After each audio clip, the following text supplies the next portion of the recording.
friends. I wanted to talk to you a little bit about some of the things I've learned in a couple of experiences in the past. Some of you may know that I grew up in a very conservative background. Grew up in the Midwest, which in and of itself is pretty conservative, Omaha, Nebraska. And in a family that was very religious, conservative religious. And so our whole life revolved around going to church 5 times a week. My father was a traveling minister and evangelist. We had no friends that were not related to the church that we attended. I went off to a Christian college, small college in Arkansas. And throughout that whole process, it was made abundantly clear to me very regularly about what was right and what was wrong, and what you could do and what you couldn't do. We had a funny little saying back then that said that we didn't smoke or chew or go with girls who do, and that was just the beginning of the things that we didn't do. We didn't go to movies. We didn't play cards. We didn't dance. We didn't drink. We didn't smoke. We didn't, who knows what all else that we didn't do. And the first movie I ever went to was when I got to college. And that was when I was tricked into going to a movie, because second night I was there, a bunch of guys in my dorm said, hey, we're going over to Fayetteville, which was a town nearby. Would you like to come along? And I said, yeah, what are you going to do? And they knew I didn't go to movies. And so they said, we don't know. And so I said, yeah, okay. So I rode along, and they pulled up in front of this movie theater. And I said, what are you doing? And they said, we're going to go in and see this movie. And so I had this choice. I said this the eulogy for my mother at her funeral. I said I had this choice sitting there, that I either could sit in the car all night long, or I could go to hell, because going to the movie was going to a direct shot to hell from the way that we were thinking. I mentioned that at my mother's funeral because she later in her life came to love movies and really enjoyed them. And it was an interesting kind of switch in the middle of all of this.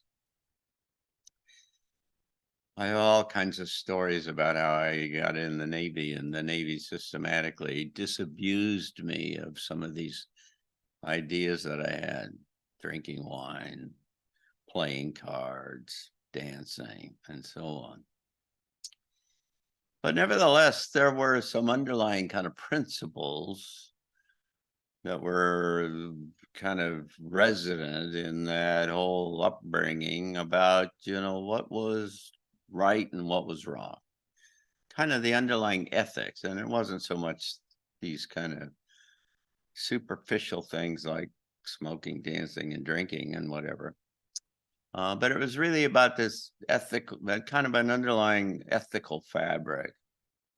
What's right and what you don't do. You don't lie. What's integrity about? You don't cheat. You don't whatever. And I grew up and embraced those principles very much. In that context, the world was really quite black and white. There were things you did and things that you didn't do, and you didn't do the things that you didn't do because they were wrong. And by the way, there was this kind of lingering notion that if you didn't do things that were right, if you did things that were wrong, and they had long-term, potentially eternal implications in perhaps ways that weren't quite explicit, but anyway, it was really a bad deal. There was stuff you just didn't do. There were things you didn't treat people and so on. I mean, it was just And I must say, to this day, there are some of those principles define my life and how I work and how I think and what I do. And I've told the story before about how the Navy, particularly in Vietnam and the experiences there, when you found out that the game wasn't getting played. This was not a war to win. This was a war that had the rules that were built into it. The rules of engagement guaranteed that we could not win in any rapid way. The rules of engagement said that you could not hit any of the railroad lines, the railroad trains that coming down from China, which were bringing all kinds of war material down from China. You couldn't hit the piers or at the Haiphong, where all of the ships were bringing more materials in for North Vietnam. And you couldn't hit the dikes at the rice paddies, because if you hit the dikes and all the water ran out of the rice paddies, well, shoot, there wouldn't be any food, and then the war would end. And they didn't want the war not to end. They had excuses for all these things. You didn't want to hit the piers because there might be a British flagged ship that was bringing things in, and they didn't want to hit it. My bombardier friends in the A6 squadron, which was an intruder squadron on the ship, said, "This is stupid." He says, "John, I can lay a string of bombs right down the middle of that pier that would never hit any of the ships on either side." Hey, anyway, it was the beginning of the fraying of this sense of kind of rightness and wrongness, and that institutions, to say nothing about certain individuals, really were not playing the game straight at all. This all came to a head when we were living in Chicago. And what dropped into my lap was the opportunity to play a major role in a presidential campaign, to help run this presidential campaign. I was one of 12 people in the whole country that were running the whole presidential campaign for Gary Hart in 1984. And they didn't have anybody else, and they needed a state chairman, and so they asked me if I'd do it, and I thought about it for a while and said, how many times do you get a chance to do something like this, and you might learn something that you really need? So I agreed to do it. And I was immediately thrown into the middle of an extraordinary quandary that was just torqued the inside of who I was. Because I had been told, and I knew what was the right thing to do and what was the wrong thing to do, or so I thought, in every kind of a situation. I knew, it was really clear, what was the right. You shouldn't do the other stuff. But as the state chairman for Gary Hart's presidential campaign, I had to get to know and become friendly with and work with the leadership of the Democratic Party in Chicago. You may remember the name Richard Daley, who had just come off from being the mayor in Chicago, and the Daley Machine and all of the stuff associated with the Democratic convention back in the 60s when they blew the whole place up and all the demonstrations in the streets. That's when John Kennedy, I think, was up for election. It was infamous. The thing was just infamous. My wife continues to every once in a while make the point that the news here in Washington and in the Washington area and other kind of places are never as interesting as they were in Chicago, because they were always these crooks in the government and everything were all getting taken to, U.S. attorney was indicting and on and on and on and on. I mean, the politics in Chicago were wild. And here I was, this clean kid from Nebraska, thrown into the middle of this kind of thing, having to deal with the mayor and the governor and the head of the Democratic Party and Danny Rostenkowski, who was the U.S. representative and the chairman of the Ways and Means Committee, which was one of the most powerful guys in the U.S. Congress. The chairman of the county commission, who was in the middle of a big fight with the mayor, Harold Washington, who was the first black mayor of Chicago. And it was, and all the aldermen, and God, I mean, in Chicago, they were all on the take. It was just a rat's nest of,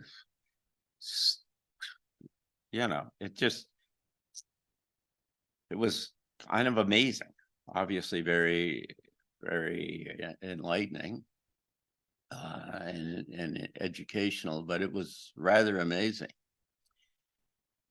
Through that process, I got to know some of the wealthiest people in the country who happened to live in Chicago. The Pritzkers, who owned all kinds of things, including the Hyatt hotel chain and many others.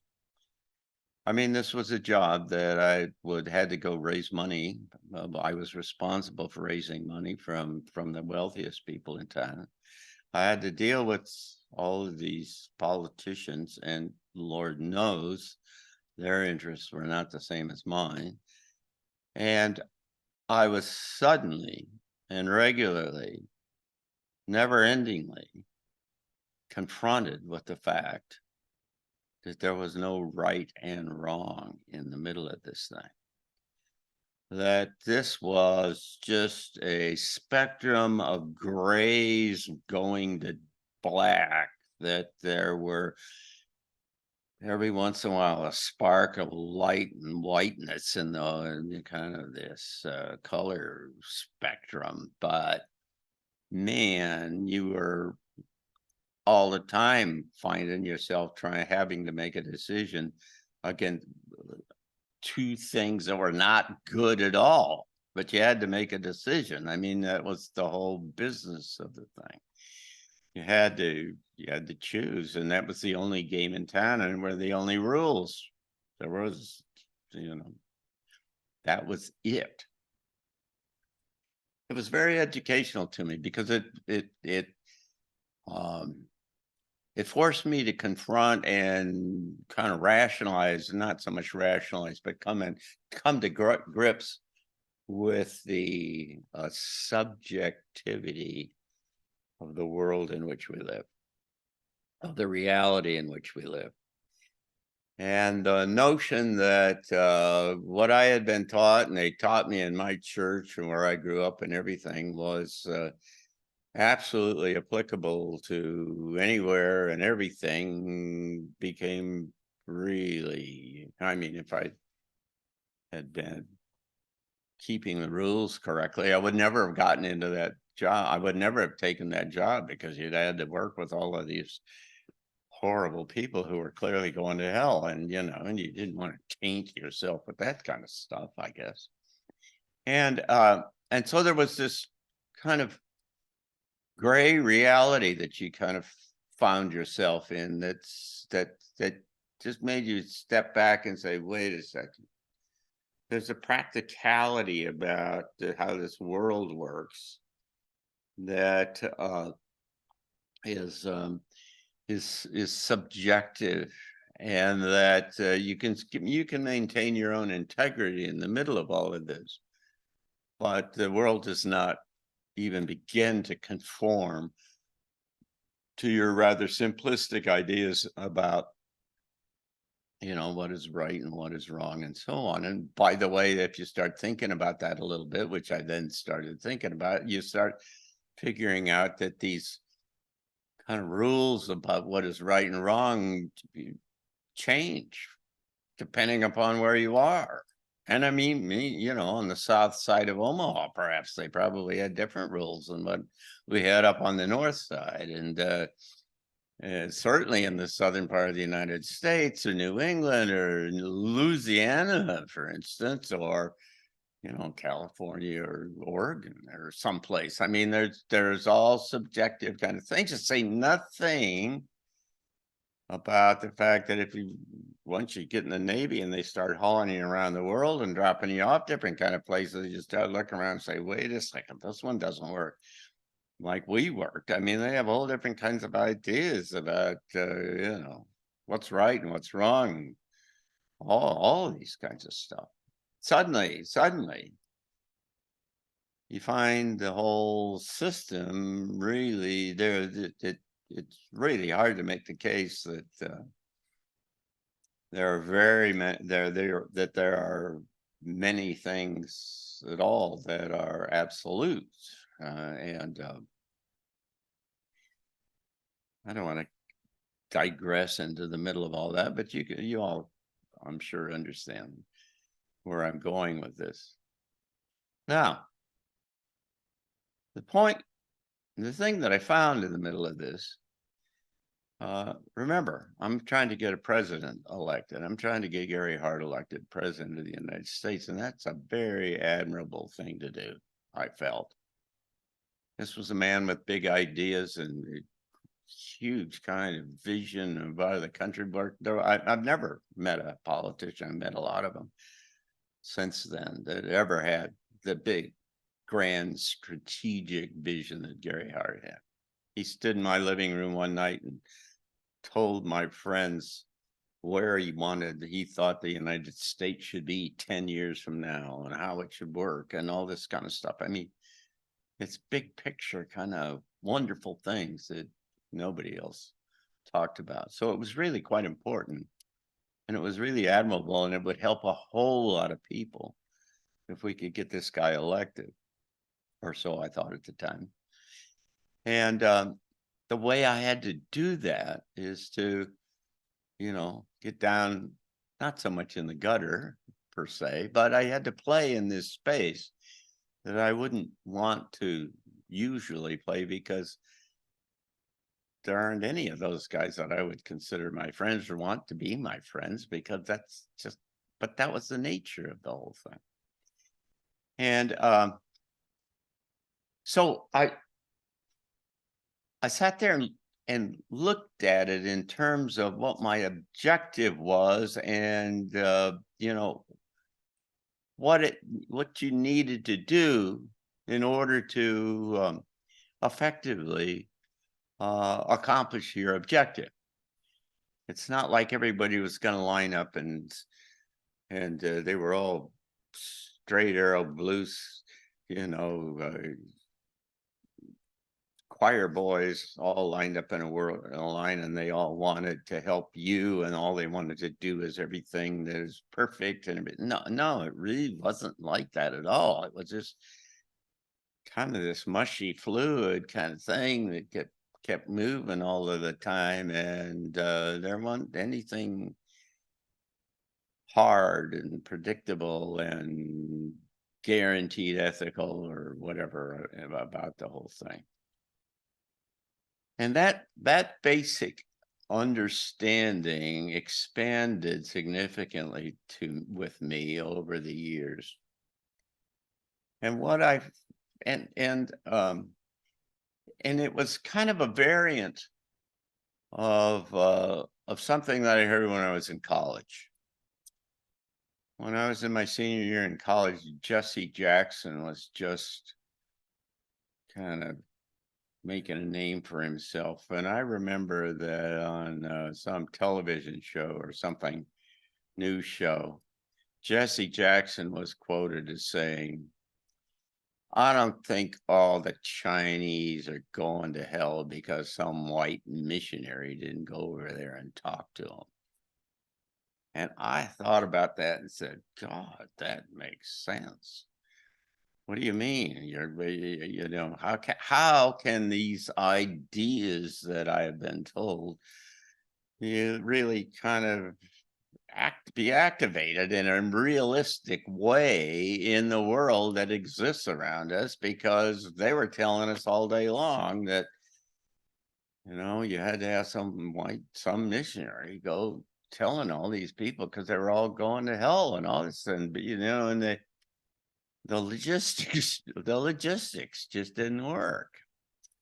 And in a sense, that's what happened in Chicago. The logistics just didn't work for the situation and what we were trying to do and what we needed to do. And so I needed to figure out how personally to kind of operate in that space.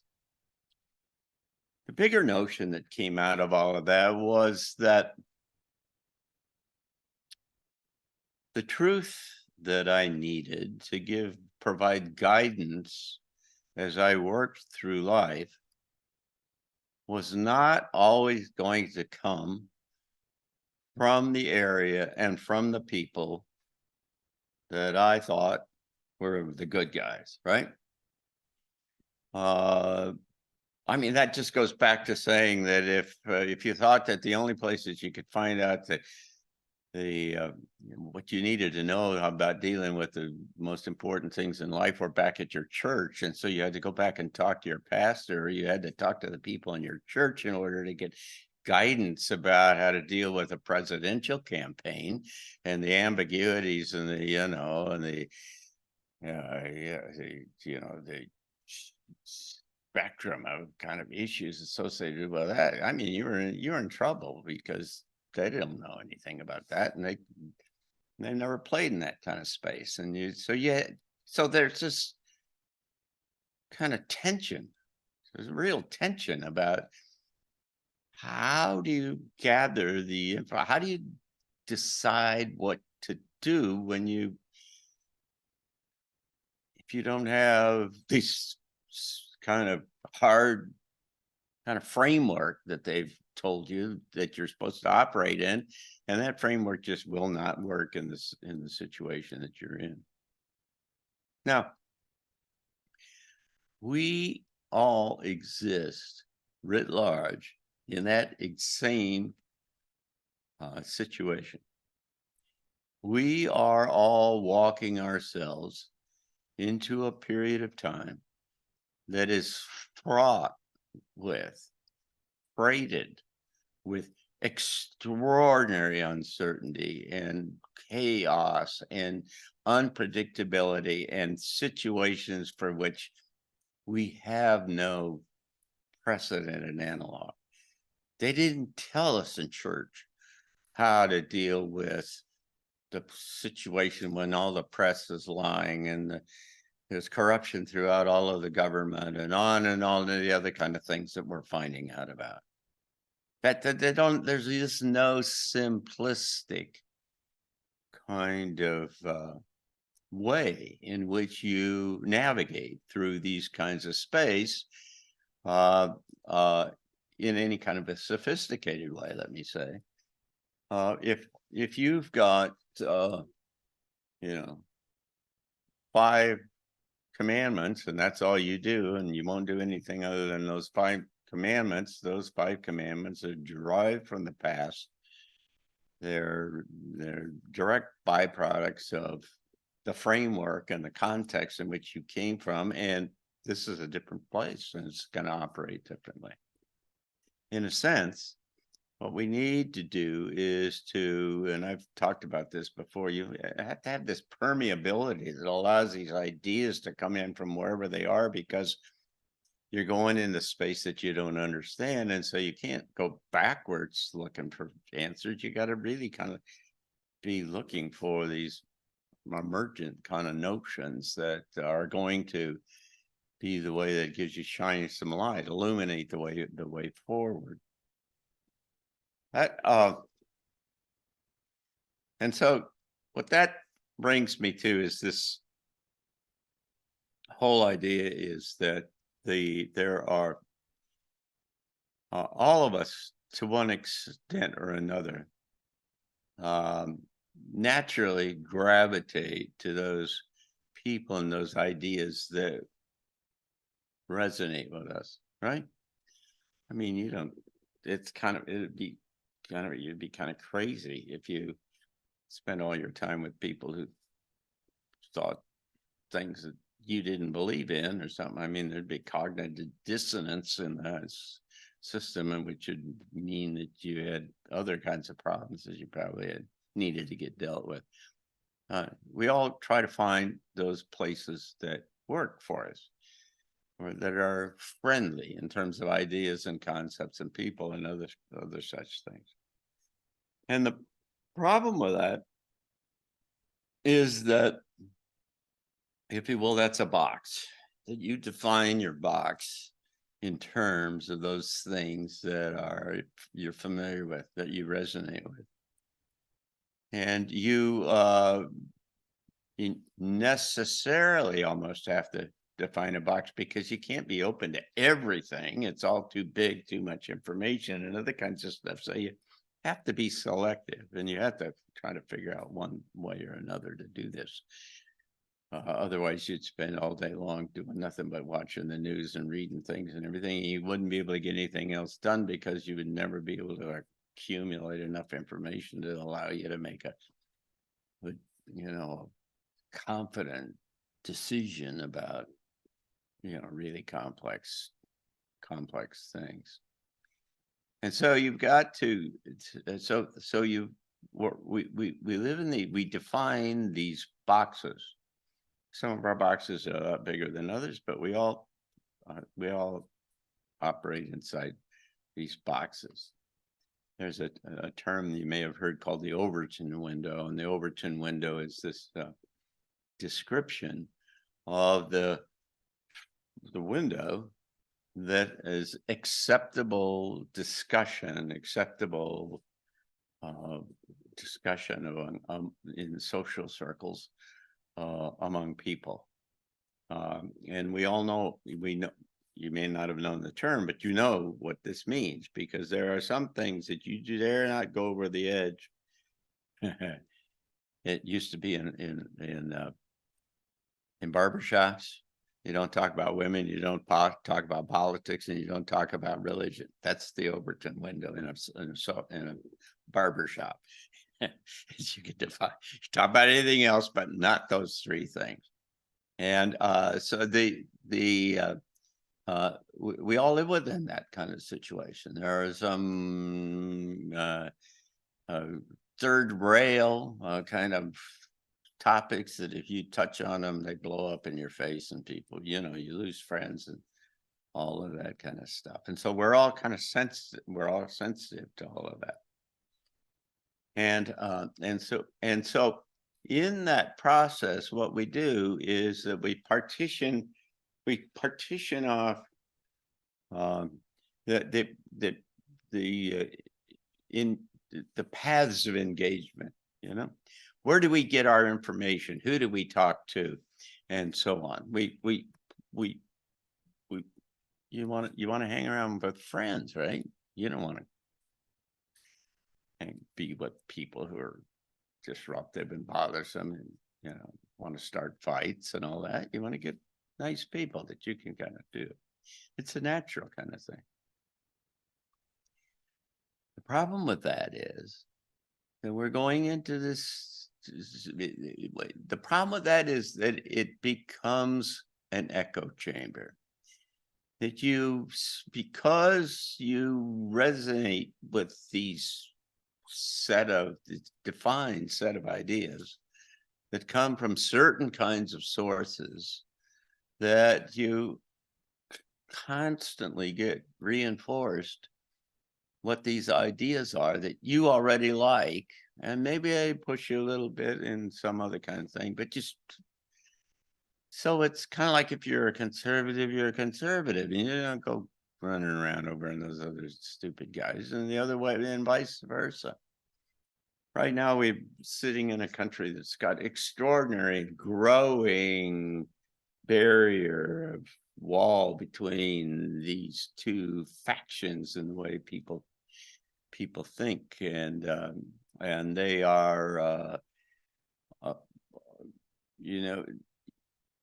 you better not you know, with a whole lot of people, you better not cross that barrier and talk over that, because shoot, the whole conversation in the evening's gonna blow up, and you just really don't want that to happen. So that's that kind of Overton window kind of thing, which, but clearly, if you think about it, it changes with different kind of situations. There's a lot of things you can talk about with your spouse or your partner or whatever it is that you would never talk about with anybody else. And so that's the idea.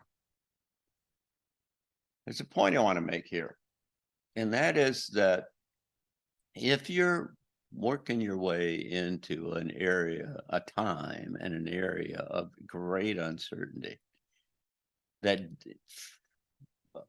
by definition is going to be significantly different than where you've been. It doesn't work on the same principles, you know, otherwise you'd be where you were, right? If it worked on the same principles, then it wouldn't be new, right? So it's going to be new, and it's going to be really different.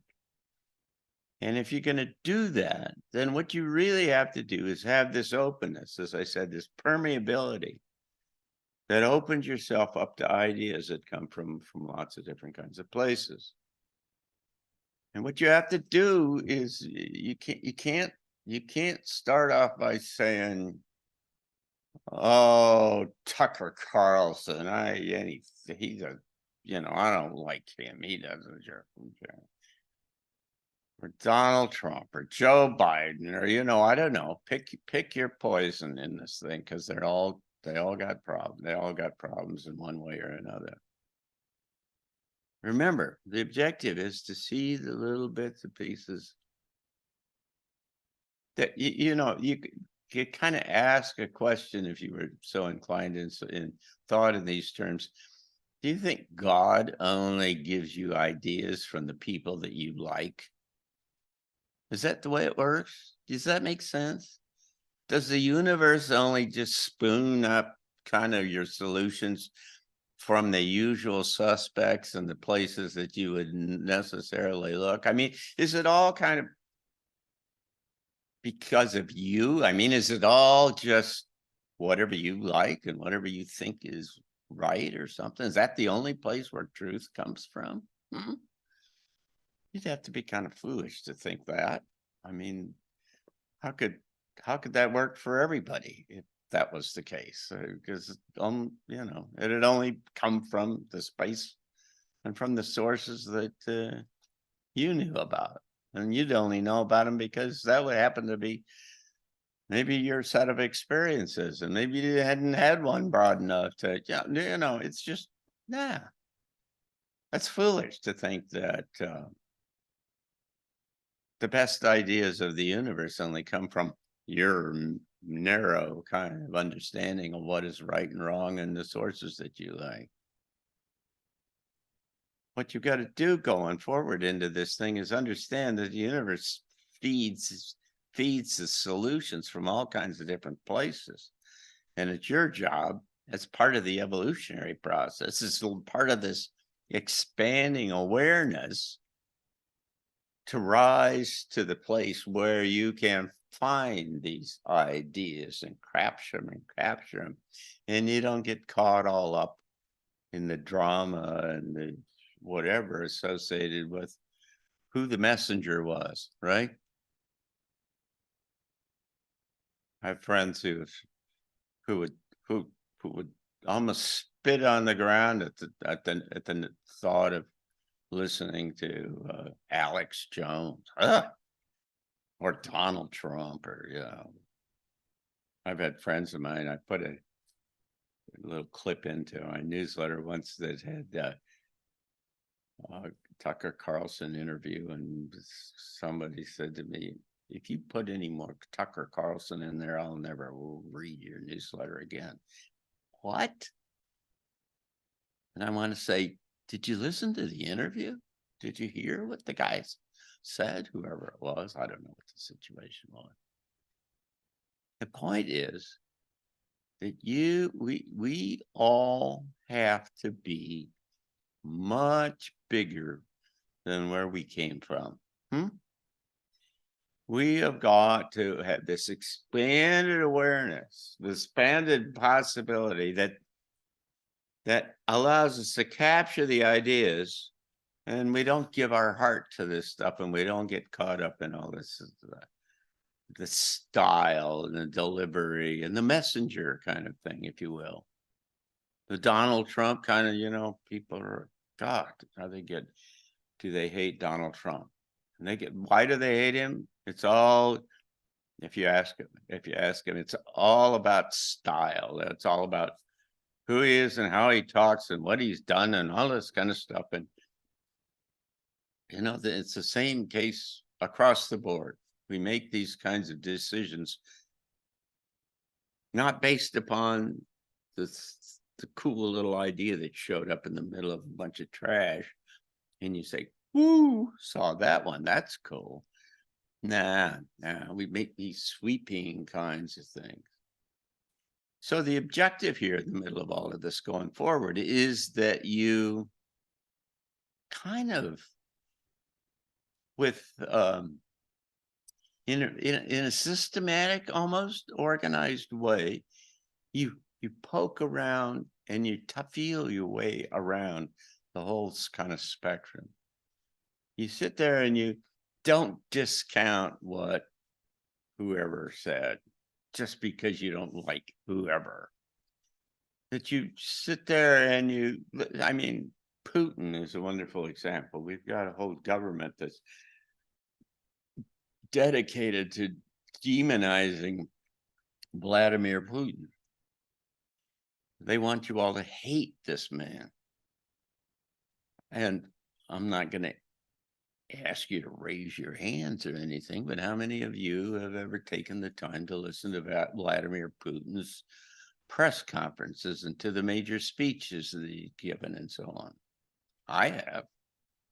And I can tell you that man is more logical and crisp and forthright and honest about what he talks about than any major politician in this country.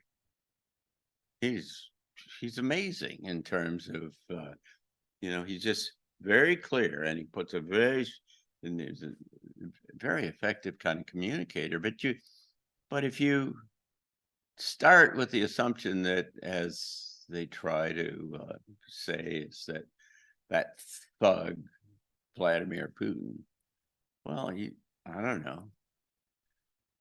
The United States has had a couple of thugs in running the place in the past, one time or another, that are indiscriminately killing people and are responsible for literally millions of people dying at one time or another in just our lifetimes. And so how can you discount all of that? By the way, a guy like Putin is enough of a world player that this is really kind of gets back to the kind of the political thing with Gary Hart. You just really better learn how to figure out how to deal with that, because you may not like his style or whatever, or his politics, but he's a player. And it's just the same way I had to deal with the mayor and other stuff in Chicago. It's the realities of life. So you'd be stupid not to. And so that there's just, and so the same is literally the case in terms of each of us in our personal kind of track, our process going forward. We really need to expand this horizon, and we need to listen to people outside of the narrow area where we go. We had Jim Kunstler here at our speaker at the Transition Talks here a week ago. And Jim Kunstler is not one of our airy-fairy, new agey kind of guys. I mean, he's a kind of reminded me of Robert David Steele when I used to bring him. Every time I'd bring Robert David Steele to come talk to us, I'd get all this hate mail beforehand saying, "What a jerk, why do you bring him? He's anti-Semite, blah, blah, blah, blah." And, and I didn't take the time to answer them all, but in the back of my mind, I'm saying, listen, you got to listen to this guy. He's smart. He's got interesting things to say. You may not like his style at all, But, you know, that's the universe talking, coming in from left field or right field or something. It's just, and so, when Jim was coming, I started getting these letters from people saying, how can you have somebody like that? What do you, blah, blah, blah. Somebody said they watched it for 1 hour and couldn't take it anymore. It was like watching just uh, Fox News and please give me my money back. Well, if you'd have stayed about an hour and a quarter, or moved into another period in Jim's presentation where he talked about all the emerging cities and how they had to be structured, and really interesting and creative ideas. And you kind of just gotta, we all have to be smart enough and mature enough, I guess, to, as we go forward, to realize that the answers to the most important questions and decisions that we have to make going forward are not always going to come from kind of the usual suspects who they might come from Joe Biden. Hard to believe, but it just might happen. You never know. And that's all I'm trying to say is that we need to be provoked. You need to think about these things. You need to think about what people are saying. You need to think, you need to ask yourself, constantly have this kind of hanging question in the back of you saying, was that important? Was that important? Is that part of what I got to learn? Did I hear that? What was that? You got to be sensitive to these things because that's what's going to get us through. You cannot get there from here without new ideas. That's just what a new world is built upon. It's built upon new ideas, new ways in which to do things, new understandings about how things work, all of that kind of stuff. And if you're not willing to look into new places or be receptive to these new ideas from unconventional kind of places, then you're going to miss them and you're not going to get there maybe ever, or maybe as fast, or whatever it is. But in any case, it's self-constraining, the whole thing. So thanks. Appreciate it. Bye.